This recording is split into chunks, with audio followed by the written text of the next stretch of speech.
Bonjour, bienvenue dans la série sur le spin.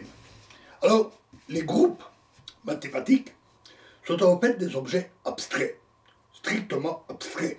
On a vu, la définition, c'est un ensemble d'éléments, sans nature, sans structure, juste un paquet d'éléments, avec une opération interne qui les relie entre eux. C'est donc un ensemble de choses sans identité avec des relations entre elles pour les différentes opérations entre éléments. Et c'est tout. Mais on peut aussi avoir des objets concrets qui obéissent aux mêmes règles. Ce sont des représentations du groupe. Puisqu'on veut savoir comment des systèmes physiques concrets, réels, c'est-à-dire des particules, se comportent sous les rotations, il est utile d'avoir de telles représentations. Il existe plusieurs manières de représenter un groupe. On choisit ainsi des objets mathématiques ou des opérations physiques. Donc on a les éléments G d'un côté et les objets autres plus concrets R qui sont isomorphes aux éléments G du groupe. Isomorphes, c'est-à-dire que pour chaque G, il existe un et un seul R qui correspond. De plus, ce groupe concret est censé obéir aux mêmes règles.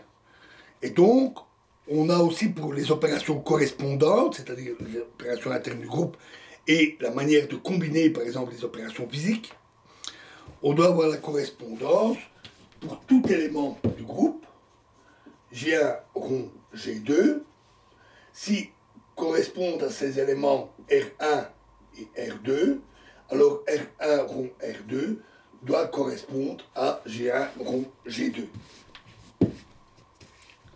Ainsi, les R dans le groupe concret suivent les mêmes règles que les éléments G du groupe. On a vu des exemples. Ainsi, U1 est représenté par des rotations à 2 dimensions ou par des translations. Le groupe O3 est représenté par des rotations à 3 dimensions. Mais il existe bien d'autres représentations, plus ou moins pratiques selon les besoins. D'autres représentations du groupe de rotation O3. Alors voyons-en quelques-unes qui sont utiles, qui nous serviront. On peut représenter une rotation par un vecteur. Alors un vecteur, c'est une direction et une grandeur. Et on peut représenter ça par une flèche. La flèche donne la direction, la grandeur de la flèche donne la grandeur correspondante. Ainsi, on peut représenter la rotation par une flèche et on note le vecteur avec une barre au-dessus pour le distinguer des angles notamment, alpha bar. La grandeur de cette flèche, c'est alpha, et ça représente une rotation autour de l'axe qui est donné par la direction du vecteur et d'un angle alpha qui est donné par la grandeur du vecteur. Cette représentation d'une rotation par un vecteur est très fréquente en physique.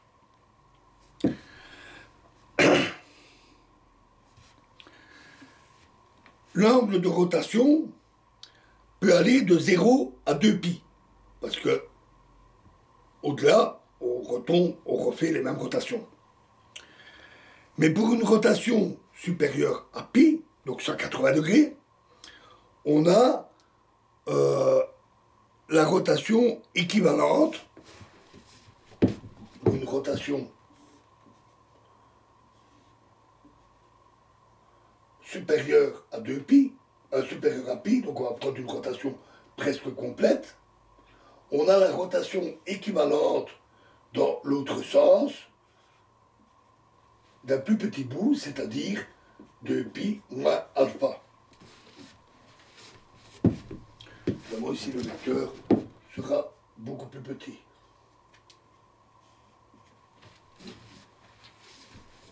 C'est la même rotation.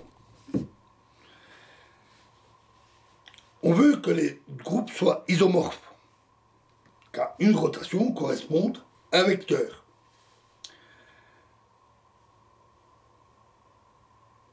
Donc, si on veut éviter d'avoir deux vecteurs différents qui représentent la même rotation, on va limiter la taille des vecteurs, c'est-à-dire l'amplitude de la rotation, à pi, qui sera le maximum.